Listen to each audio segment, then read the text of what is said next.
唔該晒你啊，何醫師。今日嘅診金同埋藥費後數，我呢位同事見完你之後咧，會幫一次過俾晒嘅啦。吓？你特登叫我上嚟就係幫你俾埋錢啊？當然唔係啦，我係介紹何醫師俾你識，等你知道中醫到底係點樣治療同埋預防腎石嘅。我好關心你㗎。哦，咁我哋一齊坐低聽下咯。有請何醫師。其實喺中醫角度嚟講咧，腎石係一個咩病嚟嘅咧？喺中醫角度嚟講咧，腎石屬於石淋啦、熱淋啦同埋沙淋嘅範疇嚟嘅。咁如果有時出現血尿嘅情況咧，就屬於血淋噶咯喎。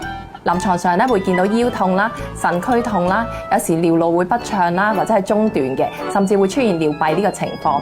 咁亦都會有尿急啦、尿頻呢啲情況等出現嘅。咁請問中醫學咧係會點樣去治療腎石嘅咧？係咪會用藥嚟排走佢㗎？喺中醫嚟講咧，會用藥啦同埋針灸咧輔助治療嘅。咁用藥方面咧，我哋就會注意咧治療腎石三部曲啦，就係排石啦、下石啦同埋溶石嘅。咁排石同下石咧就係異曲同工啦，令到腎石咧可以幫助下行排出嘅。咁常用嘅中藥咧就有石柾啦、巨麥啦、海金沙、金錢草、川牛漆同埋滑石等等嘅。咁另外咧，溶石嘅話就係令到腎石咧可以縮細啦，同埋溶解，咁啊以利咧有利於下石同埋排石嘅。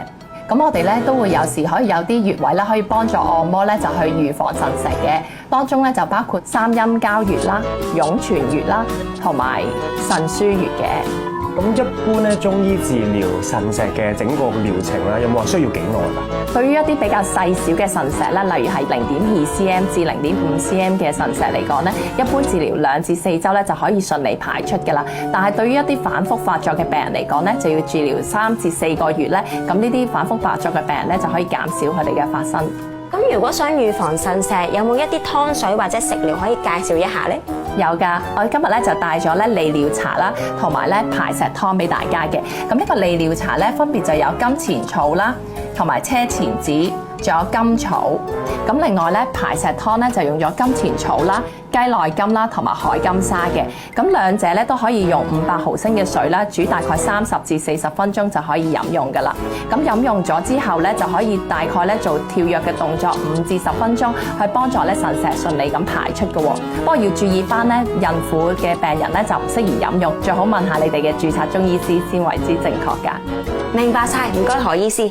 咁你記得煲多啲湯水俾大家一齊飲啦。又係我。